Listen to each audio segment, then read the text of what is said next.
রমাদান যে আসতেছে আপনাদের ভাল লাগে? হ্যাঁ, রমাদান নাম শুনলেই মুমিন হৃদয়ে বয়ে যায় প্রশান্তির ফল্গু ধারা, ঠিক কিনা? একটা আনন্দ, একটা উচ্ছ্বাস আমাদের হৃদয়ের মধ্যে চলে আসে। রমাদান সাইয়্যিদুশ শুহুর, 12 মাসের মধ্যে সব চাইতে শ্রেষ্ঠতম মাস রমাদান আল মুবারক আসছে। আত্মশুদ্ধির মাস, আত্মসংশোধনের মাস, শুদ্ধাচারের মাস, নিজেকে আলোকিত করবার মাস। এই রমাদানুল মুবারকে আমাদের কি করণীয়, কি বর্জনীয়, what to do and what not to do, এই টপিকসের উপর কিছু কথা আপনাদের সামনে উপস্থাপন করব ইনশাআল্লাহ। ওমা তাওফীকি ইল্লা বিল্লাহ। আল্লাহ তাআলা ইরশাদ করছেন, শাহরু রমাদানাল্লাযী উনজিলা ফীহিল কুরআনু হুদাল লিন্নাস ওয়া বাইনাতিম মিনাল হুদা ওয়াল ফুরকান। আল্লাহ বলেন রমাদান এমন একটা মাস যে মাসে কোরআন নাজিল করা হয়েছে, আর এই কোরআন হচ্ছে বিশ্ব মানবের জন্য পথ নির্দেশিকা, হেদায়েতের সুস্পষ্ট বর্ণনা এবং সত্য মিথ্যা পৃথক করার আসমানি মানদণ্ড রূপে জামিনে আমাদের জন্য কোরআন নাজিল করেছে কে? আওয়াজ করে বলেন তো, আল্লাহর নাজিল করা এই কোরআনে কোনো ভুল আছে? সন্দেহ আছে?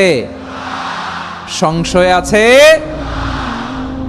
বিয়ন্ডলেস, বাউন্ডলেস, বটমলেস এমন কিতাব যেটা পড়ে গবেষণা করে এর তথ্য, উপাত্ত, ইনফরমেশন, লেসন নিয়ে শেষ করা যায় না। সুবহানাল্লাহ। আল্লাহ বলেন এই কোরআনকে আমি রমাদানে নাজিল করেছি, যেটা বিশ্ব মানবের জন্য পথ নির্দেশিকা।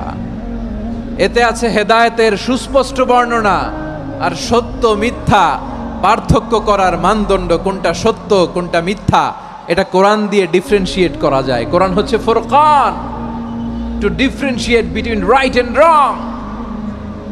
কোনটা সত্য, কোনটা মিথ্যা, কোনটা ভুল, কোনটা নির্ভুল, এটা কোরআন দিয়ে যাচাই করা যায়। চিল্লায় বলেন ঠিক কিনা? এজন্য এই কোরআন দিয়ে আমাদের জীবন সাজাতে হবে। কোরআন দিয়ে জীবন না সাজালে জীবন আলোকিত হয় না। কোরআন দিয়ে পরিবার না সাজালে পরিবার আলোকিত হয় না।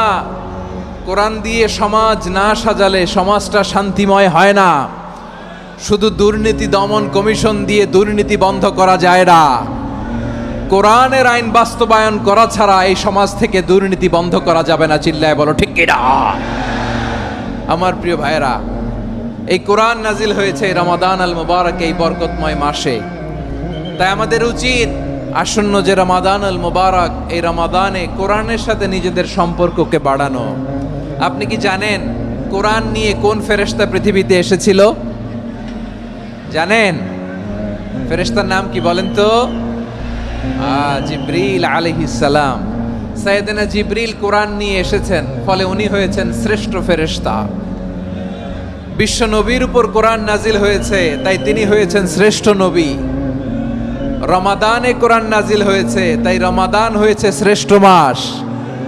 কদরের রাতে কোরআন নাজিল হয়েছে, তাই কদর হয়েছে শ্রেষ্ঠ রাত। আমরাও যদি কোরআনের সাথে সম্পর্ক বাড়াই, আমাদের মর্যাদাও এরকম, আমাদেরকেও শ্রেষ্ঠ মানুষ বানায় দিবে কে? এজন্য কোরআনের সাথে সম্পর্ক বাড়াইতে রাজি আছেন তো? যারাই কোরআনের সাথে সম্পর্ক বাড়ায় এদের মর্যাদা বাড়ায় দেয় কে? শাবান মাস আসলে, রজব মাস আসলে সাহাবারা কি করতেন আসুন আমরা দেখি কিভাবে তারা রমাদানকে ওয়েলকাম জানাতেন। রজব শাবান আসলেই ওনারা রমাদান পর্যন্ত পৌঁছার আকুতি, আগ্রহ আর ফরিয়াদ আল্লাহর কাছে জানাতেন আর বলতেন, ইয়া আল্লাহ, রমজান পর্যন্ত আমাদের হায়াত বাড়িয়ে দাও। আল্লাহুম্মা বাল্লিগনা রমাদান, আল্লাহ তুমি রমজান পর্যন্ত আমাদের পৌঁছে দাও। আল্লাহুম্মা বারিক লানা ফি রজব ওয়া শাবান ওয়া বাল্লিগনা রমাদান, আল্লাহ রজব শাবানে বরকত দাও, আল্লাহ রমজান পর্যন্ত তুমি আমাদেরকে পৌঁছে দাও। আওয়াজ করে পড়ে না আমিন। আমার প্রিয় চাঁপাইনবাবগঞ্জের ভাইরা, গত বছর অনেকের সাথে আমরা একসাথে রমাদান কাটিয়েছি, তাদের অনেকে দুনিয়াতে এখন বেঁচে নাই, এরকম আছে না নাই? আচ্ছা, এই বছর যদি খুশনসিব হয় আমাদের, আমরা যদি পাই, আগামী বছরও যে রমাদান আমরা পাবো কোনো গ্যারান্টি আছে? তাহলে আসুন আমরা ভেবে নেই, হতে পারে this Ramadan could be the last and final Ramadan in our life. হতে পারে এই রমাদানই হতে পারে আমার জীবনের শেষ রমাদান। তাই আসুন আমরা আল্লাহর কাছে দোয়া করি, আল্লাহুম্মা বাল্লিগনা রমাদান। আল্লাহ তুমি রমাদান পর্যন্ত আমাদেরকে পৌঁছে দাও। আওয়াজ করে পড়েন আমিন। ইবনু রাজাব আল হাম্বালি লাতাইফুল মাআরিফের মধ্যে লিখেছেন, সাহাবারা ওনারা রমাদান কেন্দ্রিক, আমাদের সালাফ সালফে সালেহিনরা রমাদান কেন্দ্রিক জীবন কাটাতেন। ওনারা রমজান আসার 6 মাস আগে আল্লাহর কাছে দোয়া করতেন, আল্লাহ রমজান পর্যন্ত পৌঁছে দাও। রমজান চলে যাওয়ার পরে বাকি 6 মাস আল্লাহর কাছে দোয়া করতেন, আল্লাহ এই রমাদানে যে ইবাদত করেছি ইবাদতগুলো তুমি কবুল করে নাও। সুবহানাল্লাহ। তাহলে পুরো বছর রমাদান কেন্দ্রিক জীবন। রমজান আসার আগে 6 মাস দোয়া করতো, আল্লাহ আমরা যেন রমজান পাই। রমজান চলে যাওয়ার পরে বাকি 6 মাস বলতো, আল্লাহ রমজানে যে ইবাদত করেছি এগুলো তুমি কবুল করে নাও। সুবহানাল্লাহ। আবার এই শাবান মাসে আল্লাহর হাবিব সাল্লাল্লাহু আলাইহি ওয়াসাল্লাম সবচেয়ে বেশি রোজা রাখতেন। এই শাবান শেষে আমাদের মধ্যে আগমন করবে রমাদান, এবং এই রমাদানুল মুবারক আল্লাহ তাআলা আমাদের জন্য সিয়াম ফরজ করেছেন। কি ফরজ করেছেন?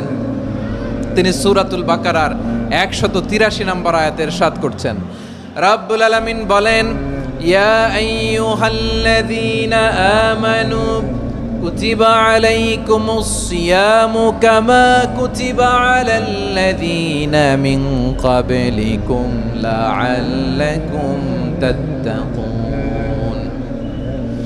আল্লাহ বলেন, ও বিশ্বাসীরা শোনো শোনো, তোমাদের জন্য সিয়ামকে ফরজ করা হয়েছে, ঠিক যেমন ভাবে তোমাদের পূর্ববর্তী উম্মতদের উপরও সিয়ামকে ফরজ করা হয়েছিল, লাআল্লাকুম তাত্তাকুন, যাতে করে তোমরা সবাই মুত্তাকি হতে পারো। সুবহানাল্লাহ বলেন, যাতে করে তোমরা আল্লাহ সচেতন হতে পারো। তাহলে সিয়ামকে, এই সামনে যে রমাদান আসতেছে আমার প্রিয় ভাইয়েরা, এই পুরো রমাদান ব্যাপী সিয়াম সাধন করা, সিয়াম পালন করাকে আমাদের জন্য ফরজ করে দিয়েছে কে? এটা শুধু আমাদের উপরই ফরজ না, আমাদের আগে যত জাতিগোষ্ঠী এই পৃথিবীতে এসছে সবার উপরে সিয়াম পালনকে ফরজ করেছে কে? তবে ধরনটা ভিন্ন ছিল, এক এক জাতিগোষ্ঠীর জন্য এক এক ধরনের ছিল।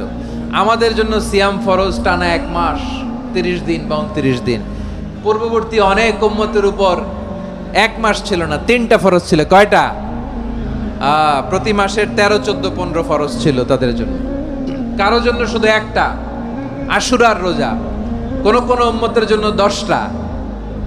কোন কোন উম্মতের জন্য রোজা ফরজ ছিল মৌনতার রোজা, আরবিতে বলে সওমুল ইনসাত, মানে সারাদিন খেতে পারবে, পান করতে পারবে, স্ত্রীর সাথে মেলামেশা করতে পারবে, কিন্তু কথা বলতে পারবে না। কথা বললেই তাদের রোজা ভেঙে যেত। পড়েন সুবহানাল্লাহ।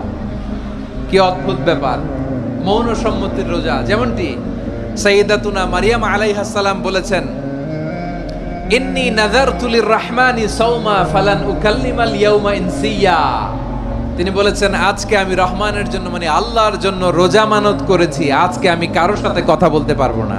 তো রোজা রাখলে কথা বলতে পারবে না কেন? কারণ ওই শরীয়তে রোজার বিধান ছিল সকাল থেকে সন্ধ্যা খেতে পারবেন, পান করতে পারবেন, কিন্তু কথা বলতে পারবেন না। কথা বললেই রোজা ভেঙে যেত। সুবহানাল্লাহ বলেন। তাহলে সব জাতিগোষ্ঠীর উপরে রোজা ফরজ ছিল, কিন্তু ধরনটা ভিন্ন ছিল। মজার ব্যাপার হচ্ছে, আপনি বর্তমানেও বিভিন্ন ধর্মের দিকে তাকান, বৌদ্ধ ধর্ম, হিন্দু ধর্ম, খ্রিস্ট ধর্ম, তাদের মধ্যেও রোজা আছে। ইংরেজরা, খ্রিস্টানরা এটাকে বলে ফাস্টিং। কি বলে? ফাস্টিং। আমাদের হিন্দু ভাইয়েরা বলে উপবাস। তারা কি বলে? উপবাস। আবার এখন আন্দোলনেরও একটা মাধ্যম হয়েছে এটা, না খেয়ে থাকা। এটারে বলে অনশন। এটারে কি বলে? অনশন ধর্মঘট। মানে আমাদের দাবি না মানলে আমরা খাবো না, রোজা রাখলাম। তারপরে আধুনিক বিজ্ঞান এটার একটা নাম দিয়েছে না খেয়ে থাকাকে, অটোফিজি। কি বলে? অটোফিজি। জাপানের এক চিকিৎসা বিজ্ঞানী এই অটোফিজির উপর গবেষণা করে সে নোবেল পেয়েছে। এজন্য আল্লাহ তাআলা আমাদের জন্য গোটা রমাদানে এই সিয়ামকে ফরজ করে দিয়েছেন। আওয়াজ করে বলেন আল্লাহু আকবার। রাব্বুল আলামিন বলেন, ইয়া আইয়ুহাল্লাযীনা আমানু কুতিবা আলাইকুমুস সিয়াম, সিয়ামকে তোমাদের উপরে ফরজ করা হয়েছে, কামা কুতিবা আলাল্লাযীনা মিন ক্বাবলিকুম, যেমনি তোমাদের পূর্ববর্তীদের উপর রোজা ফরজ করা হয়েছিল, লাআল্লাকুম তাত্তাকুন, যাতে করে তোমরা আল্লাহ সচেতন হতে পারো, যাতে করে তোমরা মুত্তাকি হতে পারো। লাআল্লাকুম তাত্তাকুন, যাতে করে আমরা আল্লাহ সচেতন হতে পারি। আল্লাহ কনসিয়াসনেস আমাদের মধ্যে গ্রো করে, এটা হচ্ছে রোজার প্রাইম অবজেক্টিভ। অনেকে জিজ্ঞেস করলে অনেকে বলে রোজার মূল উদ্দেশ্য হচ্ছে না খেয়ে থাকা। না, অনেকে বলে গরিবদের কষ্ট অনুধাবন করা রোজার উদ্দেশ্য। না, রোজার উদ্দেশ্য কি, সিয়াম পালনের উদ্দেশ্য কি, এটা আল্লাহ তাআলা স্পষ্ট এই আয়াতের পেছনে বলেছেন যে লাআল্লাকুম তাত্তাকুন, যাতে করে তোমরা আল্লাহ সচেতন হতে পারো, আল্লাহ ভীতি তোমাদের মধ্যে গ্রো করে, গড কনশাসনেস, আল্লাহ কনশাসনেস, আল্লাহ সচেতনতা যেন বাড়ে, দ্য সেন্স অফ অ্যাকাউন্টেবিলিটি, আল্লাহর সুপ্রিম কোর্টের কাঠগড়া এ দুনিয়াতে আমি যাই করলাম তার সব কিছু যে পাই টু পাই হিসাব দিতে হবে, এই sense, to enhance the sense that what ever we do Allah is watching me. আপনি যাই করেন কেউ দেখে না, কিন্তু দেখে কে? শুরুতেই তো জিজ্ঞেস করেছিলাম যে কেউ যেটা দেখে না সেটা দেখেন কে? কেউ যেটা শোনে না সেটা শোনেন কে? এর নাম হচ্ছে লাআল্লাকুম তাত্তাকুন, যাতে করে তোমরা আল্লাহ সচেতন হতে পারো, আল্লাহ ভীরু হতে পারো। দুনিয়ার কেউ দেখে না, কিন্তু আল্লাহ দেখে। এটাই রোজার মূল শিক্ষা। আমার প্রিয় ভাইরা, আপনি লুকিয়ে লুকিয়ে ঘরের ভেতরে অন্যায় করেছেন, পাপ করেছেন, আপনার বাবা দেখে নাই, মা দেখে নাই, স্ত্রী দেখে নাই, কিন্তু দেখেছে কে? আল্লাহর চোখ ফাঁকি দেয়া যায়? আচ্ছা, বুঝে থাকলে বলেন তো, সিসি ক্যামেরার চোখ ফাঁকি দেয়া যায় কি যায় না? পুলিশের চোখ, র্যাবের চোখ, বিমানবন্দরে কাস্টমস অফিসারের চোখ, কিন্তু আমার আল্লাহর চোখ। এই সেন্সটা নিয়ে আসা নিজের মধ্যে, আমি what ever I do Allah is watching me, যাই করি আল্লাহ দেখে। লাআল্লাকুম তাত্তাকুন। রমাদানের রোজা, ইফতারি, সিয়াম, ইবাদত সব কিছুর মধ্য দিয়ে আপনাকে খেয়াল করতে হবে যে লাআল্লাকুম তাত্তাকুন এই স্ট্যান্ডার্ড এটা অ্যাচিভ হচ্ছে কিনা আমাদের, যাতে করে তোমরা মুত্তাকি হতে পারো, আল্লাহ ভীরু হতে পারো। তাকওয়া, এটা হচ্ছে the essence of Islam. What is তাকওয়া? তাকওয়া মানে কি? তাকওয়ার সংজ্ঞা অনেকে অনেক ভাবে দিয়েছেন। আমি সরাসরি সাহাবাদের কাছ থেকে একটা সংজ্ঞা আপনাদের শোনাচ্ছি। ওমরে ফারুক রাদিয়াল্লাহু তাআলা আনহু উবাই ইবনে কাব রাদিয়াল্লাহু তাআলা আনহুকে জিজ্ঞেস করেছিলেন, ইয়া উবাই মা হুয়া তাকওয়া, হে উবাই তাকওয়া কি? তাকওয়া কাকে বলে? উবাই ইবনে কাব তিনি প্রশ্নের উত্তর না দিয়ে উনিও আবার প্রশ্ন ছুড়লেন। তিনি বললেন, ইয়া আমিরাল মুমিনিন আমা সালাকতা তরিকান যা শাউক, আপনি কি কাঁটাযুক্ত রাস্তা দিয়ে মরুভূমিতে কখনো হেঁটেছেন? যে রাস্তার চারদিকে ক্যাকটাস, গুলমলতার কাঁটা, হেঁটেছেন? ওমরে ফারুক বললেন, নাম হেঁটেছি। বালা, হেঁটেছি। কাইফা আমিলতা, কিভাবে হেঁটেছেন? ওমরে ফারুক বললেন, শাম্মারতু ওয়াজতাহাতু, আমি আমার জামা, জুব্বা আর চাদর আঁটো করে গায়ের সাথে এমন ভাবে মিলিয়ে রেখেছি, এমন সাবধানে হেঁটেছি যাতে করে মরুভূমির ক্যাকটাসের গুলমলতার কাঁটা আমার গায়ে বিঁধে না যায়। উবাই ইবনে কাব বললেন, ফাযালিকা হুয়া তাকওয়া, আরে তাহলে আপনি তো ঠিকই জানেন তাকওয়া মানে কি, এটাই তো তাকওয়া। ওই রাস্তা দিয়ে যেভাবে হেঁটেছেন পুরো দুনিয়ার জিন্দেগিটা এইভাবে সাবধানে চলার নামই হচ্ছে তাকওয়া। চিল্লায় বলো ঠিক কিনা? এই দুনিয়াতে পাপ পঙ্কিলতা থাকবে, শয়তানির হাতছানি থাকবে, অপরাধ প্রবণতা থাকবে, নফসের খায়েশ থাকবে, অন্যায়ের হাতছানি থাকবে। সব কিছুকে দোলে মুচড়ে পেছনে ফেলে সাবধান হয়ে এই দুনিয়ার সিরাতুল মুস্তাকিমের পথে চলতে হবে। যেই রাস্তা শুরু হয়েছে দুনিয়াতে, শেষ হয়ে গিয়েছে আল্লাহর জান্নাতের ভেতরে। চিল্লায় বলেন ঠিক কিনা? আমার প্রিয় চাঁপাইনবাবগঞ্জের ভাইয়েরা, এটার নামই তাকওয়া। উবাই ইবনে কাব বললেন, ও আমিরুল মুমিনিন, ওই কাঁটাযুক্ত গুলমলতার রাস্তার মধ্যে ঠিক যেমনি সাবধান হয়ে আপনি হেঁটেছেন, এই দুনিয়ার বুকে ওই সাবধান হয়ে চলার নাম হলো তাকওয়া। সুবহানাল্লাহ। তাকওয়ার শুধু দুইটা নমুনা আপনাদের সামনে পেশ করব, আপনাদের ক্লিয়ার হয়ে যাবে। একটা নমুনা তো দিলাম, আরেকটা নমুনা, সেটাও ওমরে ফারুক রাদিয়াল্লাহু তাআলা আনহুর জীবনী থেকে। উনি ছিলেন ন্যায়পরায়ণ শাসক। রাত্রিবেলা প্রজাদের কি হাল হাকিকত, কি অবস্থা, ঘুরে ঘুরে প্যাট্রোলিং করতেন পুলিশের মতো। সারা রাত তিনি ঘুরেছেন কার কি অবস্থা দেখে, শেষ রাতে তিনি ফিরে আসতেছেন। তিনি থাকতেন, সেই বুখারীতে এসেছে, কানা ইয়াসকুনু ফি আওয়ালিল মদিনা, মদিনার উঁচু এলাকায় থাকতেন। তো ফিরে আসার সময় উনি একটা প্রাচীর বেষ্টিত ঘরের পাশে দুইজন নারীর কথোপকথন শুনতে পেলেন। একজন বৃদ্ধা, একজন যুবতী।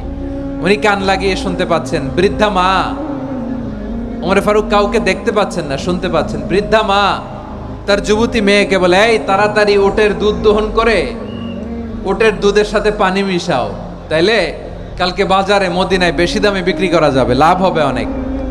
বৃদ্ধা মহিলা এটা বললেন।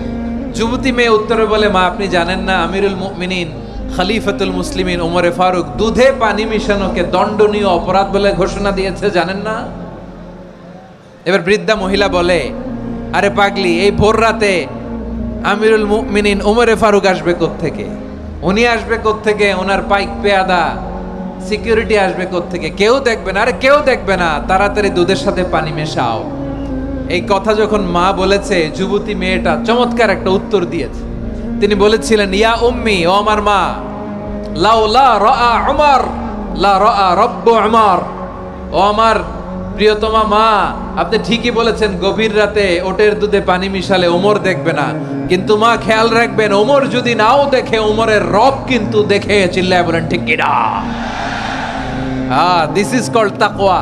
এজন্য রব্বুল আলামিন বলেন, লা তুদরিকুহুল আবসার ওয়া হুয়া ইউদরিকুল আবসার ওয়া হুয়াল লাতীফুল খাবীর। তিনি এমন সত্তা, দুনিয়ার কোন চোখ তাকে দেখে না, কিন্তু দুনিয়ার সবগুলো চোখকে, সব মানুষের অ্যাক্টিভিটিসকে, আরশের উপর থেকে সব কিছু মুহূর্তে মুহূর্তে দেখতে পান কে? তাহলে তাকওয়া কারে বলে বুঝতে পারছেন? দুনিয়াতে সাবধানে চলার নাম তাকওয়া। কেউ দেখে না, কিন্তু আল্লাহ দেখে। এই সেন্স, এই জবাবদিহিতার ভয়, দ্য সেন্স অফ অ্যাকাউন্টেবিলিটি, এই সেন্স নিজের মধ্যে গ্রো করার নাম হচ্ছে তাকওয়া। আর এই সিয়াম পালন করার প্রাইম অবজেক্টিভ অফ সিয়াম হচ্ছে লাআল্লাকুম তাত্তাকুন। আওয়াজ করে বলেন, লাআল্লাকুম তাত্তাকুন। আমার প্রিয় ভাইয়েরা, এই আসন্ন রমাদান, এটা এমন এক বরকতের মাস, যে মাসে আমরা নিজেদের নাফসের উপর নিয়ন্ত্রণ প্রতিষ্ঠা করি। সারা বছর নাফস আমাদেরকে নিয়ন্ত্রণ করে, আর রমাদানে আমরা নাফসকে নিয়ন্ত্রণ করি। কথা বুঝতেছেন? সারা বছর নাফস আমাদেরকে নিয়ন্ত্রণ করে। এই যে এখন আমার খেতে মনে চাইলে যে খেজুর রাখা, আমি খেজুর খেতে পারবো, নাটস আছে, বাদাম খাইতে পারি। খাইতে মন চাইলে পানি, আমার রুহুটা চায়, আমার নাফসটা খেতে চায়, আমি খেতে পারি, পান করতে পারি। বিবাহিতরা দিনের বেলায় স্ত্রীর সাথে মেলামেশা করতে চাইলে করতে পারে, কিন্তু রমাদানে দিনের বেলা খেতে মনে চায়, কিন্তু আমরা খাই। আমার প্রবৃত্তি খেতে চায়, কিন্তু প্রবৃত্তির কথা আমরা শুনি। তৃষ্ণায় গলা ফেটে যায়, গলার ছাতি ফেটে যায়, কিন্তু এক ঢোক পানি কি আমরা গিলি? বিবাহিতরা দিনের বেলা স্ত্রীর সাথে কি মেলামেশায় যায়? না। তার মানে সারা বছর নফস আমাদেরকে নিয়ন্ত্রণ করে, আর রমাদানে এই নফসের উপর আমরা নিয়ন্ত্রণ প্রতিষ্ঠা করি। নফসের লাগাম আমরা রমাদানে টেনে ধরে, চিল্লায় বলেন ঠিক কিনা? এজন্য আমার প্রিয় ভাইয়েরা, নফসের উপর নিয়ন্ত্রণ নিতে চাইলে রমাদানের রোজার কোনো বিকল্প নাই। এটা এমন মাস, যে মাসের ফজিলতেরও কোনো শেষ নাই। এই মাসকে বলা হয় দ্য মান্থ অফ হোপ। এটা আশা জাগানিয়া মাস। রমজানের কথা শুনলে আশা জাগে না হৃদয়ে? ইদা জা রমাদান ফুতিহাত আবওয়াবুস সামা ওয়া গুল্লিকাত আবওয়াবু জাহান্নাম ওয়া সুফিদাতিশ শায়াতিন। রমাদান আসলে আকাশের দরজাগুলো খুলে দেওয়া হয়, মানে জান্নাতের। জাহান্নামের দরজাগুলোকে লক করে দেওয়া হয়, শয়তানকে চেইন আপ করা হয়। ইবাদত করলে শুধু করতেই মনে চায়। চিল্লায় বলেন না সুবহানাল্লাহ। রমজানে ইবাদতে যেই মজা পাওয়া যায়, সারা বছর অন্য কোনো মাসে এই মজা আপনি পান? আমার চাঁপাইনবাবগঞ্জের ভাইরা আওয়াজ করে বলেন না, রমজানে ইবাদতে যেই মজা অন্য মাসে এটা পান? কারণ রমজানে ইবাদত করলে সওয়াবও বেশি, ইবাদতের একটা পরিবেশ থাকে, ঠিক কিনা বলেন? অন্য মাসে ইবাদত করলে এর সওয়াব পাওয়া যায় গাণিতিক হারে, রমজানে ইবাদত করলে সওয়াব বাড়তে থাকে জ্যামিতিক হারে। সুবহানাল্লাহ কইবেন না? অন্য মাসে সওয়াব বাড়ে গাণিতিক হারে, রমাদানে ইবাদত করলে সওয়াব বাড়ে কিভাবে? জ্যামিতিক হারে বাড়ে। দেখেন, রমাদানে একটা নফল করলে ফরজের সমান সওয়াব, একটা ফরজ করলে 70 থেকে 700 গুণ সওয়াব, রমজানে উমরা করলে হজের সমান সওয়াব। দ্য মান্থ অফ হোপ, আশা জাগানিয়া মাস। এই মাস আমাদেরকে হোপফুল করে, আশাবাদী করে। রমাদান যেমনি দ্য মান্থ অফ হোপ, আশা জাগানিয়া মাস, এট দ্য সেম টাইম এই রমাদান হচ্ছে মান্থ অফ ওয়ার্নিং, একটা ওয়ার্নিং এর মাস। নবী যেমনি আশা জাগাইছে, আবার ওয়ার্নিং দিয়েও গেছে, খবরদার। ওয়ার্নিংটা কেমন? আল্লাহর হাবিব সাল্লাল্লাহু আলাইহি ওয়াসাল্লাম মসজিদে নববীর ভেতরে হঠাৎ তিনি মসজিদে নববীর মিম্বারে পা রেখে বললেন আমিন। দ্বিতীয় ধাপে পা রেখে বললেন আমিন। তৃতীয় ধাপে পা রেখে বললেন আমিন। সাহাবারা অবাক হয়ে বললেন, ইয়া রাসূলুল্লাহ, ইয়া হাবিবাল্লাহ, তিনবার শুধু আমিন আমিন পড়লেন, কেন পড়লেন আমরা কিছু জানি না, আমাদেরকে জানিয়ে দেন কেন আপনি তিনবার আমিন বললেন। রাহমাতাল লিল আলামিন আল্লাহর হাবিব বললেন, ও আমার প্রাণের সাহাবীরা, আমি যখন মসজিদে নববীর মিম্বারের প্রথম ধাপে পা রেখেছি, সাইয়েদনা জিবরিল এসে আমাকে বলেছে, ও নবী, আপনার নাম শুনে যে ব্যক্তি আপনার উপর দুরূদ পড়ে না তার ধ্বংস। আপনি বলেন আমিন। আমি বলেছি আমিন। দ্বিতীয় ধাপে পা রাখার পর সাইয়েদনা জিবরিল বললেন, ইয়া রাসূলুল্লাহ, মাতা পিতাকে বার্ধক্য অবস্থায় পেয়ে তাদের সেবা করে, তাদের সাথে সদাচরণ করে যে সন্তান জান্নাত কামাতে পারলো না তার জন্য ধ্বংস। আপনি বলেন আমিন। আমি বলেছি আমিন। আবার মিম্বারের তৃতীয় ধাপে ঠিক যখনই আমি পা রাখলাম, সাইয়েদনা জিবরাইল বললেন, নবী, রমজান মাস পাওয়ার পরে এই মাসে ইবাদত করে যে ব্যক্তি নিজের গুনাহ মাফ করাতে পারলো না তার জন্য ধ্বংস। আপনি আওয়াজ করে পড়েন আমিন। কত বড় ধমক, কত বড় ওয়ার্নিং দেখছেন, যে রমাদান পেয়েছে কিন্তু রমাদানের ইবাদত করার মধ্য দিয়ে সে নিজেকে জাহান্নাম থেকে মুক্ত বানাতে পারলো না, তার উপর আল্লাহ লানত, তার জন্য ধ্বংস। সাইয়েদনা জিবরাইল বলেছেন আমিন, স্বয়ং বিশ্বনবীও বলেছেন আমিন। আওয়াজ করে পড়েন নাউযুবিল্লাহ।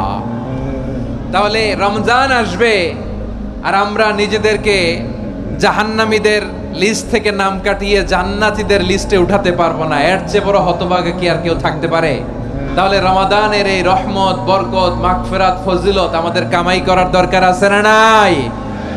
আমার প্রিয় ভাইয়েরা, আপনি পৃথিবীতে যত ইবাদত করেন সব ইবাদতের সওয়াব নির্ধারিত। এটা পাবেন বা ওইটা পাবেন, এই সওয়াব জান্নাতে, এই বাড়ি ওই বাড়ি। শুধু সিয়ামের সওয়াবটা অনির্ধারিত। কুল্লু আমালি ইবনে আদম ইউদাআফ আল হাসানাতু আশরু আমসালিহা ইলা 700 দি'ফিন ইল্লা সাওম। সব নেক আমলের সওয়াব বাড়তে বাড়তে 700 গুণ, কিন্তু রোজা ছাড়া। রোজার সওয়াব কি হবে? বান্দা খালি রোজা রাখে, ফেরেশতারা কিছু লিখতে পারে না আমলনামায়, কারণ আল্লাহ বলে এটা কিছু লিখিস না, কারণ as-সাওমু লি, এই রোজা রাখছে আমার জন্য, ওয়া আনা আজজি বিহি, এই রোজার সওয়াব, প্রতিদান, অ্যাওয়ার্ড এটা কিয়ামতের দিন আমি আল্লাহ নিজ হাতে দেব, নিজ হাতে দেব। আরেক বর্ণনায় এসেছে ওয়া আনা উজজা বিহি, আমি আল্লাহ নিজেই হয়ে যাব রোজার প্রতিদান। সুবহানাল্লাহ পড়েন। আবার আল্লাহর হাবিব বলেন, ইন্না ফিল জান্নাতি সামানিয়াতু আবওয়াব, জান্নাতের দরজা মোট 8টা। ফিহা বাবুন ইউসাম্মা আর-রায়্যান, 8টা দরজার মধ্যে স্পেশাল একটা দরজা আছে, ওই দরজাটার নাম হলো আর-রায়্যান। রায়্যান দরজা, লা ইয়াদখুলুহু ইল্লা সাইমুন, রোজাদাররা ছাড়া কেউ ওই রায়্যান দরজা দিয়ে জান্নাতে ঢুকতে পারবে না। শুধু রোজাদারদের জন্য ওই দরজাটা খোলা থাকবে। দরজাটার নাম আর রায়্যান। শব্দটা কেমন লাগে? ভালো লাগে। অনাগত সন্তান যদি কারো আসে, ছেলে সন্তান, নাম রেখে দিয়েন আর রায়্যান। কি নাম? লা ইয়াদখুলুহু ইল্লা সাইমুন, রোজাদাররা ছাড়া কেউ ঢুকতে পারবে না। মান দাখালাহু লাম ইয়াজমা আবাদা, একবার যে এই গেট দিয়ে ঢুকবে, he will never be thirsty again, তার গলা থেকে চিরকালের জন্য আল্লাহ তৃষ্ণা মিটায়া দিবে। আমরা ওই রায়্যান দরজা দিয়ে সেদিন জান্নাতে ঢুকতে চাই কি চাই না? আমার প্রিয় ভাইরা, প্রতি রাতে রমাদানে আল্লাহর ফেরেশতারা আহ্বান জানায়, ইয়া বাগিয়াল খাইরি আকবিল, ইয়া বাগিয়াশ শাররি আকসির, হে কল্যাণের পথের যাত্রী, আকবিল, প্রসিড, আরো ইবাদত করো, আগাও আগাও, আরো জান্নাতের নাজ নেয়ামত কামাও। হে অকল্যাণের পথের যাত্রী, আকসির, স্টপ স্টপ, অনেক হয়েছে। আন্না, এ রমাদান এটা পাপের মাস নয়, এটা ইবাদত করে জান্নাত কামানোর মাস। চিল্লায় বলো ঠিক কি না? ওয়ালিল্লাহি উতাকাউ মিনান নার ওয়া যালিকা কুল্লা লাইলা। রমাদানের প্রতি রাতে আল্লাহ তাআলা এরকম লাখো বনি আদমকে maaf করে দেওয়ার ঘোষণা দেয়, নাজাতের ঘোষণা দেয়। আমরা আল্লাহর পক্ষ থেকে মাফ, নাজাত চাই কি চাই না? আর কিছু যে চাই না আমি, চাই গো নাজাত, আল্লাহ তোমার কাছে আমার এই মুনাজাত। আর কিছু যে চাই না আমি, চাই গো নাজাত। আল্লাহ তোমার কাছে আমার এই মুনাজাত, আল্লাহ তোমার কাছে আমার এই মুনাজাত। সে ইসলামের পক্ষে আপনারা প্রত্যেকে এক একটা মুজাহিদ। আর যারা সাহাবাকে বড় বড় ভাষণ দেয় ওগুলো জঙ্গি, চিল্লায় বলেন ঠিক কিনা? লক্ষাধিক নবী, প্রত্যেকটা নবী এক একজন মুজাহিদ। সাইয়েদনা মুসা আলাইহিস সালাম মুজাহিদ, তার মানে সবচেয়ে বড় জঙ্গিটা হচ্ছে ফেরাউন। সাইয়েদনা ইব্রাহিম আলাইহিস সালাম মুজাহিদ, তার মানে সবচেয়ে বড় জঙ্গির নাম হচ্ছে নমরুদ। আমার পেয়ারা নবী বিশ্ব নবী ছিলেন মুজাহিদ, তার মানে আবু জাহেল হচ্ছে জঙ্গি। জোরে বলেন ঠিক কিনা?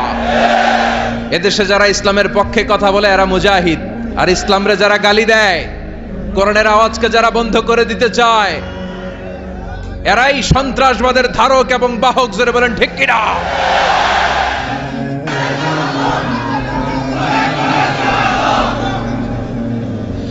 এই যে কিছুদিন আগে কোটা বিরোধী আন্দোলন হয়েছে না, এটার পক্ষে যারা ছিল এগুলা ছিল এক একটা মুজাহিদ। এটার বিরোধিতা যারা করছে এগুলা জঙ্গি। নিরাপদ সড়কের জন্য যেই ছেলেগুলো, দামাল ছেলেগুলো রাস্তায় নেমেছে, এক একটা মুজাহিদ। আর এই নিরাপদ সড়কের বিরুদ্ধাচরণ যারা করেছে এক একটা জঙ্গি। চিল্লায় বলো ঠিক কিনা? আমরা এই জঙ্গিবাদের বিপক্ষে, আমরা শান্তির পক্ষে, আমরা ইসলামের পক্ষে, আমরা মানবতার পক্ষে। বিশ্বনবী যখন কোনো যুদ্ধে যেতেন, বিশ্বনবী তার chief of the military, chief of the ব্যাটালিয়নকে বলতেন, খবরদার, যে এলাকায় অ্যাটাক করবা ওই এলাকার কোনো বৃদ্ধ বৃদ্ধার গায়ে হাত তোলা যাবে না। ওই বিধর্মীদের যে ধর্মগুরু আছে, পোপ, সন্ন্যাসী, সাধু বাবা, খ্রিস্টিয়ান ফাদার, এদের গায়ে হাত তোলা যাবে না। কোন নারীর গায়ে হাত তোলা যাবে না। যারা সিটিজেন, জেনারেল সিটিজেন, সাধারণ পাবলিক, সিভিলিয়ান, এদের গায়ে হাত তোলা যাবে না। যুদ্ধ যদি তলোয়ার ফেলে দিয়ে বলে আমান আমান, I need the security, I seek the security, তার গায়েও হাত তোলা যাবে না। এটা হচ্ছে ইসলাম। ইসলাম হচ্ছে শান্তির ধর্ম। এজন্য আমরা চাই আমার দেশে শান্তি আসুক। আমরা দুর্নীতি চাই না, আমরা ঘুষ চাই না। চিল্লা এখন ঠিক কিনা? ইসলাম হচ্ছে এমন ধর্ম যেটা শান্তি বিলায়। ইসলাম হচ্ছে এমন ধর্ম যেটা মানবতার কথা বলে। আর না বুঝে না জেনে এক শ্রেণীর লোক এই ইসলামের বিরোধিতা করে। ওরা চায় ইসলামকে মাটির নিচে গেড়ে ফেলতে, কিন্তু ওরা জানে না যে ইসলাম হচ্ছে চারা বীজের মতো। চারা বীজ মাটিতে গেড়ে দিলে কি হয়? কথা কন, আরো গাছ হয়ে উপরের দিকে ওঠে। চিল্লায় বলেন ঠিক কিনা? এজন্য ইসলামের আওয়াজকে থামিয়ে দেয়া যাবে। আমার নানা ভাই বললেন যে 2070 সালে আমেরিকার বুকে হোয়াইট হাউসের উপরে যেই পতাকাটা ঝুলবে আর পতপত করে উড়বে, তার মধ্যে শোভা পাবে লা ইলাহা ইল্লাল্লাহ মুহাম্মাদুর রাসূলুল্লাহ। চিল্লায় এখন ঠিক কিনা? বিশ্বব্যাপী মুসলমানদের আজ গণজাগরণ। ইউরোপ আমেরিকাতে মসজিদের সংখ্যা বাড়তে শুরু করেছে। After the Twin Tower attack, the number of Muslim community in USA already have been double and tripled. Twin Tower attack-এর আগে আমেরিকায় মুসলমান যা ছিল এখন ডবল থেকে 3 গুণ হয়ে গেছে। মসজিদের সংখ্যা বাড়তেছে, কনভার্টেড মুসলমানের সংখ্যা বাড়ছে। আজকে যেমনি 3 জন শাহাদা পড়ে মুসলমান হলো, এরকম শাহাদা পড়ে পড়ে মুসলমান হওয়ার সংখ্যা, এই লিস্টটা প্রতিদিন বাড়ছে আর বাড়ছে। পড়েন সুবহানাল্লাহ। এজন্য আগামীর দিনটা হচ্ছে ইসলামের জন্য। গোটা বিশ্বব্যাপী ইসলামের জয়গান হবে আগামী দিন। চিল্লায় বলেন ঠিক কিনা? আল্লাহ সেই মিছিলে তুমি আমাদেরকে শামিল করার তৌফিক দান করো, আমাদেরকে শাহাদাতের মৃত্যু নসিব করো। আমাকে শহীদ করে সেই মিছিলে শামিল করে নিও, যে মিছিলের নেতা মীর হামজা খোবায়েবে খাব্বাব আল্লাহর কাছে ছিল অতি প্রিয়। শামিল করে নিও, আমাকে শহীদ করে সেই মিছিলে শামিল করে নিও। পড়েন আমিন। শাহাদাতের তামান্না যার অন্তরে থাকে না সে মুমিন হতে পারে? সে হচ্ছে মুনাফিক। বিশ্বনবী বলেন, শাহাদাতের তামান্না, বাসনা, ইচ্ছা নিয়ে কেউ যদি বিছানায় শুয়ে ডায়রিয়াতেও মারা যায়, কিয়ামতের দিন শহীদদের তারে তারে দাঁড় করায় দিবে কে? আল্লাহ, তুমি আমাদের শাহাদাতের মৃত্যু নসিব করো। আল্লাহুম্মা রযুকনা শাহাদাতান ফি সাবিলিক ওয়াল মাউতা ফি বালাদি রাসূলিক। চিল্লায় পড়েন আমিন। পীরে কামেল আবু সাঈদ আসগার আহমদ আল কাদেরী রহমতুল্লাহি আলাইহির 81তম মাহফিল ইসালে সওয়াব, আড়াইবাড়ি দরবার শরীফ, কসবা, ব্রাহ্মণবাড়িয়া। আজকের এই মহতি প্রোগ্রামের সভাপতি অধ্যক্ষ মোহাম্মদ গোলাম সরোয়ার সাঈদী পীর সাহেব, আড়াইবাড়ি দরবার। মুহতারামি ওয়া মুকাররামি, আমার মাথার তাজ, আমার প্রিয় নানা ভাই, আল্লাহ তুমি ওনার হায়াত দারাজ করো। কোরআনের কথা, ইসলামের কথা যে দারাজ কণ্ঠে তিনি দরবার সহ গোটা বিশ্বে ছড়িয়ে দিচ্ছে, আল্লাহ তুমি উত্তর উত্তর সফলতা দাও, আরো বেশি বেশি তৌফিক দাও। আওয়াজ করে পড়ি আমিন। আসুন আমরা আল্লাহর নামের বরত্বের ঘোষণার জন্য 3টা তাকবীর পড়ি। তাকবীর পড়ে আমরা মহাবিশ্বের মহাবিশ্বয় মহাগ্রন্থ আল কোরআন আল কারীম থেকে কিছু কথা শুনি। অনেক রাত আপনারা বসে আছেন, এটাই প্রমাণ করে এখানে অনেকগুলো আল্লাহর ওলির মিলন মেলা বসেছে। আজকের এই মাহফিলটাকে, আমাদের বলা এবং শোনাকে আল্লাহ তুমি আমাদের নাজাতের ওসিলা বানাও। আরো জোরে পড়ি আমিন। আসুন আমরা 3টা তাকবীর দেই আল্লাহর নামের। তাকবীর দিয়ে আমরা সরাসরি তাফসীরের দিকে যাব। ভাগাভাগি করে দেব। বিবাহিতরা আগে দিব, অবিবাহিতরা পরে দিব, তারপরে সবাই দিব ইনশাআল্লাহ। পড়েন। বিবাহিত কারা কারা আসছেন দেখান তো আমারে।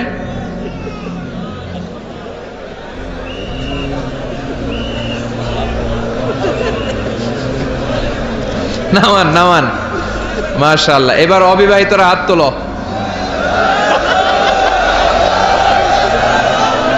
এই পোলাপাইন কি দুষ্ট জানেন, আগে থেকে প্ল্যান নিয়ে আসে যে চল আজকে অবিবাহিতরা আমরা তাকবীর দিয়ে জিতায় যাব। এই যুবকদের মধ্যে আছে প্রাণ ঢালা উচ্ছ্বাস। তোমাদের রক্ত গরম, এই গরম রক্তকে ইসলামের জন্য কাজে লাগাতে হবে। স্যামুয়েল হ্যান্টিংটন একটা বই লিখেছে, দ্য ক্লাসেস অফ সিভিলাইজেশন। পৃথিবীতে সবগুলো সভ্যতার দ্বন্দ্বের পরে সব সভ্যতার মৃত্যু ঘটবে, সবশেষে যেই সভ্যতা দাঁড়িয়ে থাকবে তার নাম হবে ইসলাম। তোমরা চাইলে বাতাসের গতিকে পাল্টে দিতে পারো, সাগরের স্রোতকে পাল্টে দিতে পারো। তোমাদের মধ্যে আছে প্রাণ ঢালা উচ্ছ্বাস, অনেক জীবনী শক্তি। এজন্য গোটা বিশ্বে যত বিপ্লবের নেতৃত্ব যারা দিয়েছে তারা ছিল যুবক, ঠিক কিনা? এই যুবকদেরকে আল্লাহ তুমি কবুল করো। প্রথমে যারা বিবাহিত আছেন তারা তাকবীর পড়েন। শুরুতে জাফরি সাহেব বললেন যে নারায়ে তাকবীর তো অনেক আগের স্লোগান, লিল্লাহি তাকবীর পড়েন। কারণ লিল্লাহি তাকবীর, এই লিল্লাহ শব্দটা কোরআনে আছে না নাই? লিল্লাহি মা ফিস সামাওয়াতি ওয়া মা ফিল আরদ, ইন্না সলাতি ওয়া নুসুকি ওয়া মাহইয়ায়া ওয়া মামাতি, তারপরে লিল্লাহি তাকবীর। তো প্রথমে বিবাহিতরা তাকবীর পড়বেন, এরপরে অবিবাহিতরা, এরপরে সবাই মিলে। শুরুতে বিবাহিতরা পড়েন। আজকে দেখব আমার নানা ভাইয়ের এই দরবার শরীফের ভেতরে বিবাহিতদের পারফরম্যান্স কেমন হয়। প্রথমে পারফরম্যান্স হবে বিবাহিতদের। বিবাহিতরা রেডি? আচ্ছা, প্রথমে আপনারা তাকবীর পড়েন, লিল্লাহি তাকবীর। মাশাআল্লাহ, অসাধারণ পারফরম্যান্স। এবার অবিবাহিতদের পালা। তোরা কি রেডি?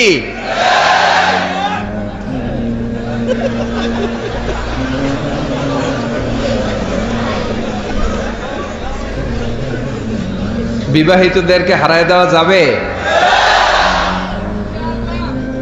এবার অবিবাহিতদের পারফরম্যান্স। অবিবাহিত যারা, তোমরা তাকবীর দাও, লিল্লাহি তাকবীর। মাশাআল্লাহ মাশাআল্লাহ।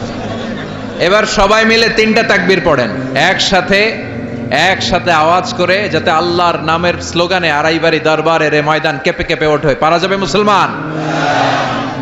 সবাই মিলে 3টা পড়েন, লিল্লাহি তাকবীর।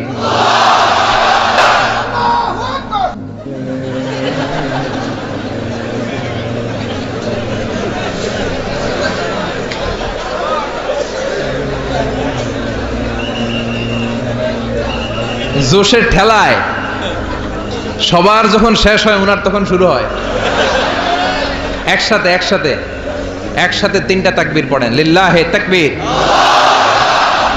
লিল্লাহে তাকবীর, লিল্লাহে তাকবীর। আজকে আমরা যেই বইটা থেকে কথা শুনবো বইটার নাম, চিল্লায় বলতে হবে বইটার নাম। এই কোরআনে কোনো ভুল আছে? সন্দেহ আছে? কোনো সংশয় আছে? এই কোরআন দিয়ে বাংলাদেশের সব বিধানগুলো চালু হোক, চাই কি চাই না? আমার এই কোরআনের আইন দিয়ে আমাদের ক্যান্টনমেন্টের সবগুলো ভবন চলুক, চাই কি চাই না? আমাদের গণভবন, বঙ্গভবন কোরআন দিয়ে চলুক, চাই কি চাই না? সংসদ ভবনের প্রতিটি আইন কোরআনের আলোকে পাশ হোক, চাই কি চাই না? আমরা চাই ইসলামকে বিজয়ী শক্তি হিসেবে দেখতে। আল্লাহ এই স্বপ্ন যেন এদেশে পূরণ হয়। আবারও পড়ি আমিন।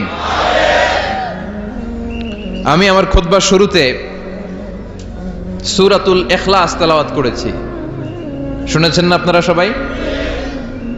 এই সূরাটা আমাদের সবারই মুখস্থ, ঠিক কিনা? ভাবলাম অনেক রাত লম্বা চূড়া কথা না ধরে ছোটখাটো কোনো কথা ধরি, যেটার ভেতরে বরকত থাকবে বেশি, অল্প সময়ে সারা যাবে। খুঁজে পেলাম সূরাতুল ইখলাস, যেটা আমাদের মধ্যে খুব অভাব। এই ইখলাসের বড্ড অভাব, ঠিক কিনা? সব জায়গায় শো অফ খুব বেশি। মাহফিল করতে গেলেও লোকজনদের ডিমান্ড থাকে, হুজুর মাহফিল জমাইতে হবে। কি করতে হবে? মাহফিল আবার জমাই কেমনে? মাহফিলে তো আমরা কোরআন সুন্নাহ থেকে যা শিখেছি কিছু কথা আপনাদের সাথে শেয়ার করব, কিন্তু আমাদেরকে বলে দেয় হুজুর মাহফিলে কিন্তু জমাইতে হবে।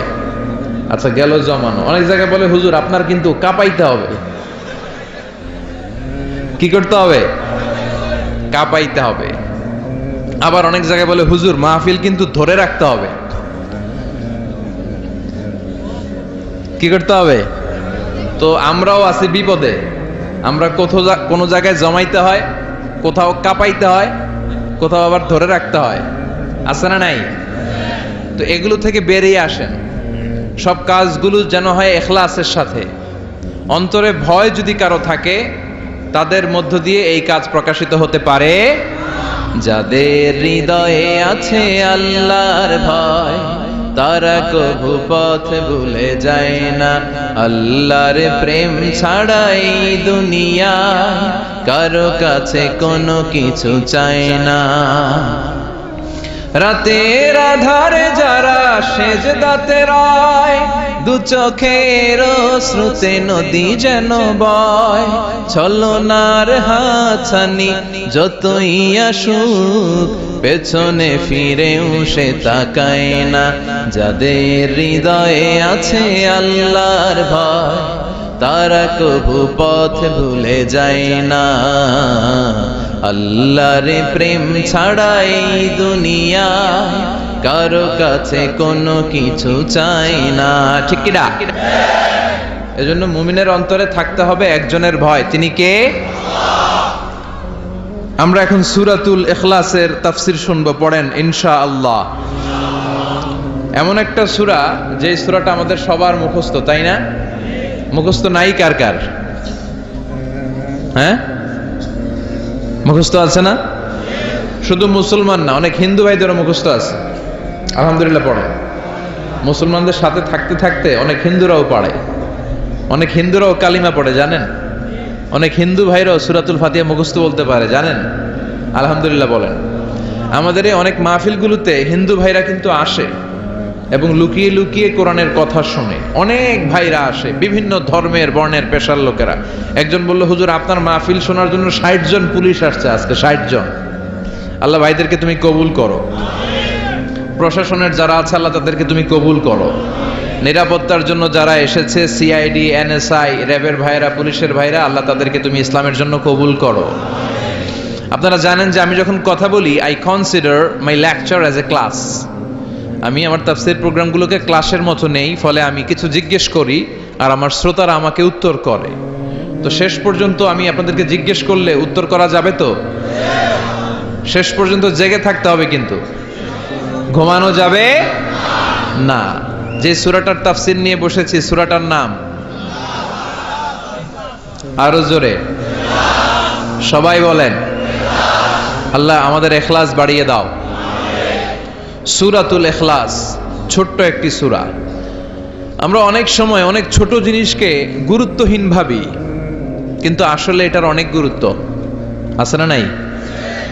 আমরা অনেক সময় অনেক ছোটখাটো জিনিসকে মনে করি এটা কোনো ব্যাপার না, আসলে এটা ব্যাপার, ইট ম্যাটার, এটা ম্যাটার করে।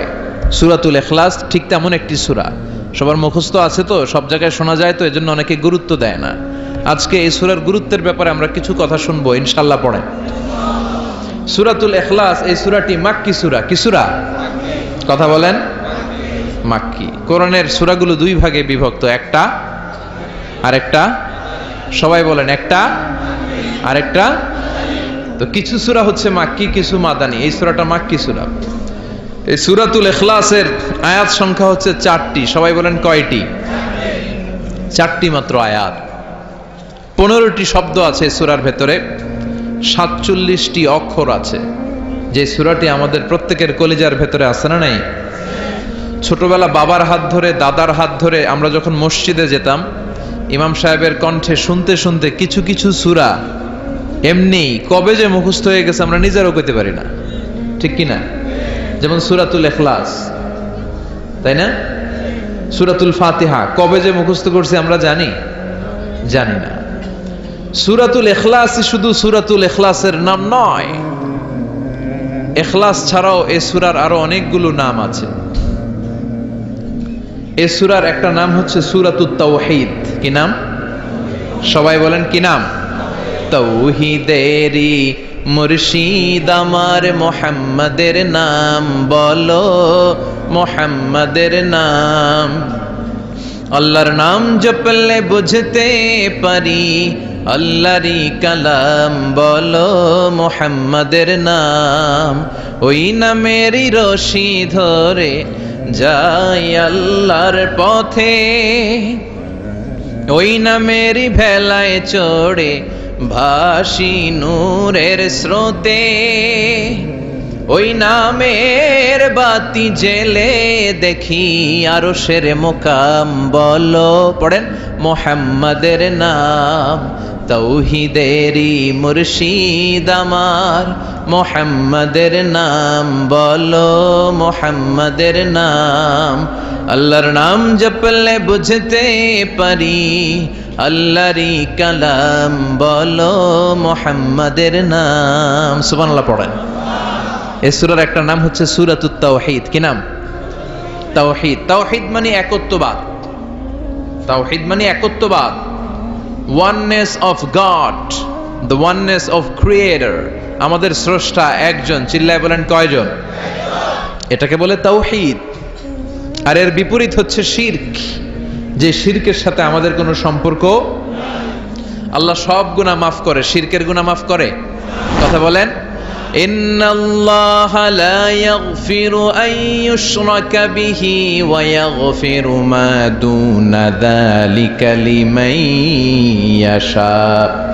আল্লাহ বলেন, গোলাম আমি সব ধরনের গুনাহ ক্ষমা করে দেই, সব ধরনের পাপকে আমি ক্ষমা করে দিতে পারি, কিন্তু শিরকের গুনাহ আমি কবু ক্ষমা করি না। সব গুনাহ আমি ক্ষমা করি, শিরকের গুনাহ আমি ক্ষমা করি না। কেননা শিরক হচ্ছে ইন্না শিরকা লা যুলমুন আযীম। এটা মহাপাপ, এটা বড় পাপ, এটা সব পাপের বাপ, ঠিক কি না? ক্যান্সারের অ্যানসার আছে, শিরকের কোনো অ্যানসার নাই। লা ইন আশরাকতা লা ইয়াহবাতান্না আমালুকা ওয়ালা তাকুনান্না মিনাল খাসিরিন। যদি শিরক করো, তোমার নামাজ, তোমার রোজা, তোমার হজ, তোমার যাকাত, তোমার জিকির, তোমার সবকিছুকে বাতিল করে দিবে কে? হাদিসে কুদসিতে বিশ্বনবী বললেন, আল্লাহ ফরমান, কিয়ামতের কঠিন ময়দানে আমার কোন বান্দা পাহাড় পরিমাণ গুনাহ নিয়ে, সাগরের অথই জলরাশি পরিমাণ গুনাহ নিয়ে যদি আমার সামনে হাজির হয়ে যায়, আর ওই গুনার মধ্যে যদি কোনো শিরকের গুনাহ না থাকে, তাহলে আমি আল্লাহ পাহাড় পরিমাণ দয়া আর ক্ষমা নিয়ে আমার বান্দার কাছে হাজির হয়ে যাব। এজন্য শিরকের সাথে আমাদের কোনো সম্পর্ক নাই। বিশ্বনবী বললেন, শিরক হচ্ছে আখফা মিন দাবিবিন নামাল। পিঁপড়ার গুটি গুটি পায়ের চেয়েও ভয়ঙ্কর। পিঁপড়া যেমনি গুটি গুটি পায়ে হেঁটে হেঁটে মিষ্টির প্যাকেটটা কই আছে, জিলাপির বক্সটা কই, খুঁজে খুঁজে ওটার ভিতরে ঢুকে ঢুকে মিষ্টি সাবার করে দেয়, তেমনি শিরকও লুকিয়ে লুকিয়ে লুকিয়ে আপনার দেহের ভেতরে ঢুকে ভাইরাস হয়ে আপনার ঈমানকে শেষ করে দিবে। কথা বুঝতে পেরেছেন? এজন্য শিরকের সাথে আমাদের কোনো সম্পর্ক আল্লাহর কাছে না আছে অন্য কারো কাছে চাওয়া, আল্লাহর কাছে মাথা না নুইয়ে অন্য কারো কাছে মাথা নোয়ানো, আল্লাহর মতো করে কাউকে শক্তিশালী আর ক্ষমতাশীল মনে করা, এর নামই হচ্ছে শিরক। চিল্লায় বলেন ঠিক কিনা? বিশ্বনবী বললেন চাইতে হলে চাইতে হবে একজন কাছে, তিনি কে? ইদা সাআলতা ফাসআলিল্লাহ ওয়া ইদা ইসতাআনতা ফাসতাইন বিল্লাহ। যদি চাইতে হয় আল্লাহর কাছে চাও।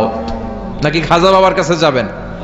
দয়াল বাবা, ল্যাংটা বাবা, কেউ ফিরে না খালি হাতে, খাজারে তোর দরবারেতে, বলে না?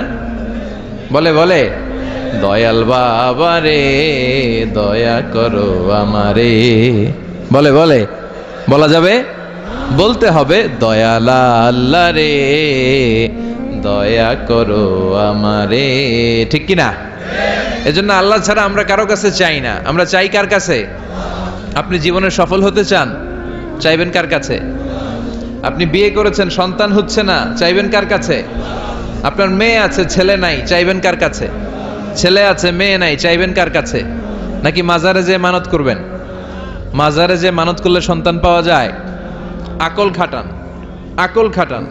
মাজারে গেলে যদি সন্তান হইতো আর মাজারে না গেলে যদি সন্তান না হইতো, তাহলে ছাগলের যে বাচ্চা হয়, ছাগলে কোন মাজারে যায়? কথা বলেন। গরুর বাচ্চা হয় না? গরু কোন মাজারে মানত করছে? তো ও মানত করা সারা বাচ্চা পাইলো কেমনে? গাভীর যদি আল্লাহ মানত করা সারা বাচ্চা দিয়ে দিতে পারে, আপনারা দিতে পারে না? এজন্য চাইতে হবে কার কাছে? উল্টা পাল্টা জায়গায় যাওয়া যাবে? লিটন দেওয়ানের কাছে যাইবেন? কথা কন। হাতের রেখা দেখে যারা কথা বলে এদের কাছে যাওয়া যাবে? অনেকে বলে হাতের রেখায় নাকি ভাগ্য থাকে। নাউজুবিল্লাহ পড়েন। ভুয়া কথা। হাতের রেখায় কোনো ভাগ্য থাকে না, কারণ ভাগ্য তারও থাকে যার হাত থাকে না। এই পৃথিবীতে অনেক সন্তান আছে বিকলাঙ্গ হয়ে জন্মায়, যার হাত নাই পা নাই, আছে না নাই? তো যে বিকলাঙ্গ হয়ে জন্মালো তার তো হাতই নাই, কিন্তু ওরও তো ভাগ্য আছে। সুবহানাল্লাহ পড়েন। এই যে বিশ্বাস, আইডিওলজি, ডক্ট্রিন, এটার নাম হচ্ছে তাওহীদ। এটার নাম কি? এই আড়াইবাড়ি দরবারের ভেতরে শিরকের কোনো ছিটে ফোটা নাই। চিল্লা এখন ঠিক কিনা? এ দরবার তাওহীদের উপর প্রতিষ্ঠিত দরবার। এ দরবার কোরআন সুন্নাহর আলোকে চালিত এক দরবার, যে দরবারের জিহাদ হচ্ছে শিরকের বিরুদ্ধে। চিল্লায় বলেন ঠিক কিনা? এ সূরার নাম হচ্ছে সূরাতুত তাওহীদ, তাওহীদের সূরা, একত্ববাদের সূরা। তাহলে আমরা পেলাম সূরাতুল ইখলাস শুধু সূরাতুল ইখলাসের নাম নয়, এটার আরেকটা নাম আছে সূরাতুত তাওহীদ। সবাই বলেন কি নাম? আবার বলেন কি নাম? তাওহীদ। এই সূরার আরেকটা নাম আছে সূরাতুল মা'রিফা।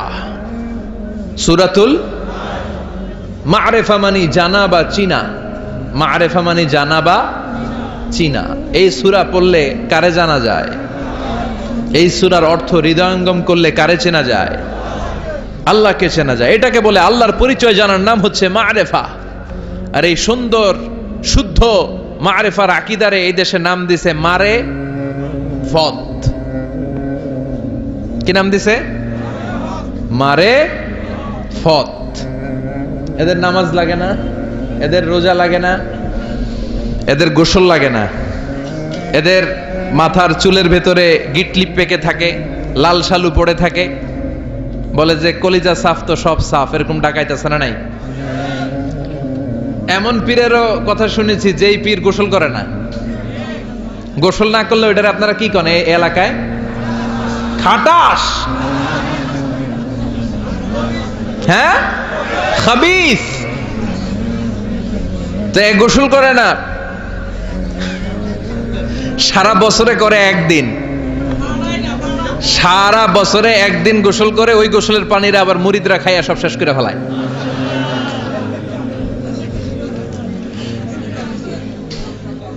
এগুলো হচ্ছে ভণ্ড। এগুলো কি? এই ভণ্ডের সাথে আমাদের কোনো সম্পর্ক? দো দিল বান্দা কালমা চোরে, না পায় শ্মশান না পায় ঘোর, দিন থাকিতে আয়রে পথে ছাইড়া দে ভণ্ডামি ভণ্ডামি ভণ্ডামি ভণ্ডামি ছাইড়া দে ভণ্ডামি নামাজ কালাম পড়ে না ইবলিশ শয়তানের নানা আসলে নাই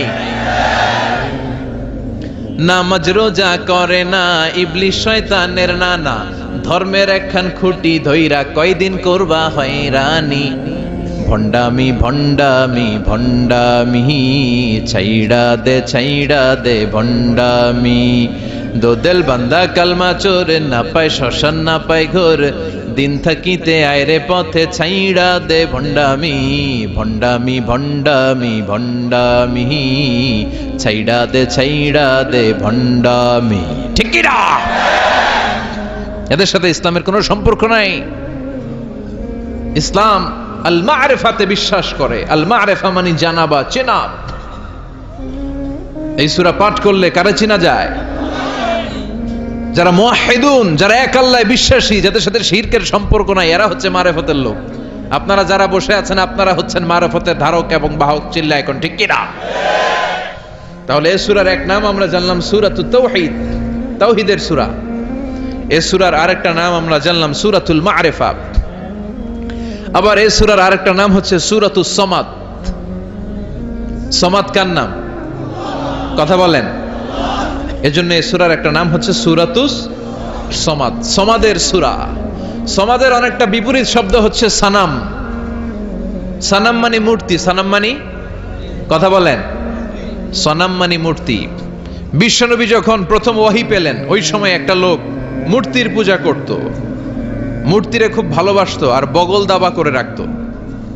এটার কাছে রাত্রিবেলা কেঁদে কেঁদে চাইতো আর মনের জ্বালাগুলো এটার সাথে শেয়ার করত। সে মনে করতে এই মূর্তি আমারে বাঁচাবে, সব সময় তার একটাই জিকির সানাম সানাম সানাম। একদিন এই মূর্তিটাকে রেখে সে কোনো একটা কাজে গিয়েছে, কাজ শেষে সে এসে দেখে মূর্তির গায়ে পানি। সে ভাবলো আমার খোদার গায়ে যেহেতু পানি, এটা নিশ্চয়ই ভালো পানি হবে। He thought it could be the water of mercy and blessings, it could be the water of rahmah. যেহেতু আমার খোদার গায়ে পানি, নিশ্চয়ই এটা রহমতের পানি হবে, বরকতের পানি হবে। তো রহমতের পানি তো নষ্ট করে লাভ নাই, এক কাজ করি এটাকে খেয়ে ফেলি। When he thought it could be the water of mercy and blessings, he started to suck it with his tongue. জিহ্বা দিয়ে এবার চাটতে শুরু করছে, রহমতের পানি পেটে ঢুকানোর জন্য চাটতে শুরু করেছে। When he started to suck it, he found the taste is little bit bitter. যখন চাটতে শুরু করছে দেখে যে স্বাদটা কেমন যেন কটা কটা লাগে, টক টক লাগে, কটা কটা টক টক, হাজমুলার মতো। কিসের মতো? কিরে টক টক কটা কটা কেন? If it is the water of mercy, it should be sweeter. এটা যদি রহমতের পানি হয় এটা তো সুইট হওয়ার কথা, মিষ্টি হওয়ার কথা। কটা লাগে কেন? ঘটনা কি? নিশ্চয়ই কোনো ভেজাল আছে। এবার ভেজাল খুঁজতে বাইরেছে। ভেজাল বিরোধী আন্দোলন আছে না বাংলাদেশে?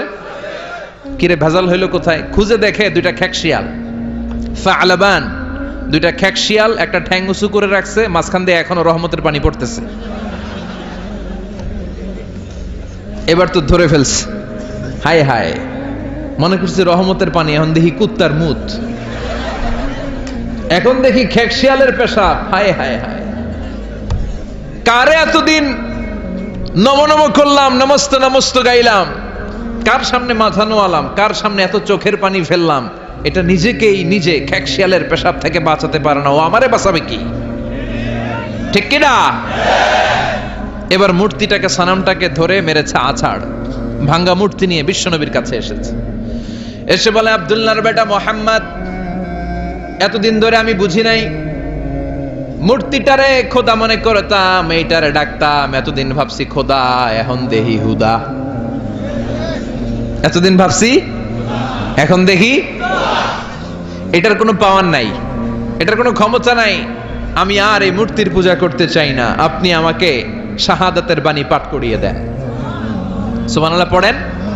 ঝিনুকের ভেতর লুকিয়ে থাকে যেমন মতি, ঝিনুকের ভেতর লুকিয়ে থাকে যেমন মতি, কলমা শাহাদাতে আছে আল্লাহর জ্যোতি, কলমা শাহাদাতে আছে আল্লাহর জ্যোতি। পড়েন সবাই, ঝিনুকের ভেতর লুকিয়ে থাকে যেমন মতি, ঝিনুকের ভেতর লুকিয়ে থাকে যেমন মতি, কলমা শাহাদাতে আছে আল্লাহর জ্যোতি, কলমা শাহাদাতে আছে আল্লাহর জ্যোতি। সুবহানাল্লাহ পড়েন। লোকটা বলে, আব্দুল্লাহর বেটা মুহাম্মদ, আমি বুঝি নাই, এতদিন ভাবতাম খোদা, এখন দেখি হুদা, কোনো ক্ষমতা নাই, আর দেরি করতে চাই না, আপনি আমারে পড়িয়ে দেন লা ইলাহা ইল্লাল্লাহু মুহাম্মাদুর রাসূলুল্লাহ সাল্লাল্লাহু, কালিমা পড়ে মুসলমান হয়ে গেছে, আলহামদুলিল্লাহ পড়েন। তাহলে এই সূরার তিনটা নাম পাইলাম, এবার আমার সাথে সাথে উত্তর দিতে হবে। সূরাতুল ইখলাসের প্রথম নামটা আমরা কি বলছি? সূরাতুত তাওহীদ। দ্বিতীয় নামটা কি বলেছি? সূরাতুল মা'রিফা। তৃতীয় নামটা কি বলেছি? সূরাতুস সমাদ। এবার একসাথে আওয়াজ করে উত্তর দেন। প্রথম নাম সূরাতুত তাওহীদ, দ্বিতীয় নাম সূরাতুল মা'রিফা, তৃতীয় নাম সূরাতুস সমাদ। আলহামদুলিল্লাহ পড়েন। এই সূরাটার অনেক ফজিলত, অনেক ফজিলত। বিশ্বনবী এই সূরাটার অনেক মর্যাদার কথা বলেছেন। বিশ্বনবী মুহাম্মদ রাসূলুল্লাহ সাল্লাল্লাহু আলাইহি ওয়াসাল্লাম ফজরের 2 রাকাত সুন্নত নামাজে এই সূরাটা পড়তেন। আলহামদুলিল্লাহ বলেন। ফজরের 2 রাকাত সুন্নতে পড়তেন, মাগরিবের 2 রাকাত সুন্নতে পড়তেন, বেতেরের 3য় রাকাতে পড়তেন। বেতেরের কোন রাকাতে? আচ্ছা। আর তাওয়াফ করার পরে 2 রাকাত নামাজ পড়া সুন্নাহ। যারা হজ এবং উমরা করেছেন, 7টা তাওয়াফ করতে হয় না আল্লাহর ঘরকে কেন্দ্র করে? 7 টার্নস মেক আ তাওয়াফ। 7 বার আল্লাহর এই কাবা ঘরের চারদিকে ঘুরলে একটা তাওয়াফ হয়। শুরু করতে হয় ব্ল্যাক স্টোন কর্নার থেকে, আর রুকনুল হাজারিল আসওয়াদ, যেখানে একটা স্টোন আছে, পাথর, এটা জান্নাতি পাথর। এটাতে চুমু দিলে এই পাথরটা ওই যিনি চুমু দিয়েছে তার জীবনের সব পাপ আর গুনাহকে শুষে নেয়। কিয়ামতের দিন আল্লাহ ওই পাথরের একটা জিহ্বা দিবে, ঠোঁট দিবে, চোখ দিবে, সেই মুখ দিয়ে আল্লাহর সামনে দাঁড়িয়ে দাঁড়িয়ে যারা যারা এই পাথরে চুমু দিয়েছিল তাদের পক্ষে আল্লাহর সামনে সুপারিশ করবে। প্রতিদিন এই কাবা ঘরকে কেন্দ্র করে 120টা রহমত নাজিল হয়। সিত্তুন আলী তাইফিন, 60টা রহমত যারা কাবা ঘরের চারদিকে শুধু প্রদক্ষিণ করে, তাওয়াফ করে। আরবাঈন লিল মুসাল্লিন, 40টা হচ্ছে যারা কাবা ঘরের সামনে সালাত পড়ে। ওয়াল 20 লিন নাযিরিনা ইলাল কাবা, বাকি 20টা সওয়াব যারা তাওয়াফও করে না, সালাতও পড়ে না, শুধু কাবার দিকে তাকিয়ে থাকে। সুবহানাল্লাহ বাড়িতে গিয়ে বললেন, কাবার দিকে তাকিয়ে থাকলেও সওয়াব আছে না নাই? এই তাওয়াফ করার পরে 2 রাকাত নামাজ পড়তে হয়। কয় রাকাত? বিশ্বনবী এই 2 রাকাতের প্রথম রাকাতে পড়তেন সূরাতুল কাফিরুন, কুল ইয়া আইয়ুহাল লা আ'বুদু মা, এটা প্রথম রাকাতে পড়তেন। আর দ্বিতীয় রাকাতে বিশ্বনবী সূরাতুল ইখলাসটা পড়তেন। যেদিন যাবেন কাবা ঘরে হজ বা উমরার নিয়তে, মনে থাকবে তো? তাওয়াফের পরে 2 রাকাত, প্রথম রাকাতে সূরাতুল কাফিরুন, দ্বিতীয় রাকাতে সূরাতুল ইখলাস। এই সূরাকে বিশ্বনবী সুলুসুল কোরআন বলেছেন, 1/3 অফ দ্য বুক। বিশ্বনবী বলেছেন সূরাতুল ইখলাস সুলুসুল কোরআন। এই সূরাটা হলো কোরআনের 3 ভাগের 1 ভাগ। একবার যদি কেউ এই সূরাটা পড়ে, তার আমল নামায় 10 পারা কোরআন তেলাওয়াতের সওয়াব দিয়ে দিবে কে? একবার পড়লে যদি 10 পারা হয়, 2 বার পড়লে 20 পারা, 3 বার পড়লে পুরো কোরআন খতমের সওয়াব দিবে কে? সুবহানাল্লাহ কইবেন না? কি দামি সূরা, 3 বার পড়লে পুরো কোরআন কাভার। কোন কোন মুহাদ্দিসিন বলেছেন না, সুলুসুল কোরআন 1/3 অফ দ্য বুক বলে বিশ্বনবী এটা বুঝান নাই, বিশ্বনবী অন্য জিনিস বুঝিয়েছেন। সেটা কি? আপনি যদি আমাকে বলেন যে হুজুর পুরো কোরআনের 30 পারায় আল্লাহ কি বলেছে, আপনি 3 কথায় বলেন, তাহলে আমাকে বলতে হবে আল্লাহ বলেছেন কোরআনে তাওহীদের কথা, আল্লাহ বলেছে কোরআনে রিসালাতের কথা, আল্লাহ বলেছে কোরআনে আখিরাতের কথা। 3টা, তাওহীদ, রিসালাত, আখিরাত।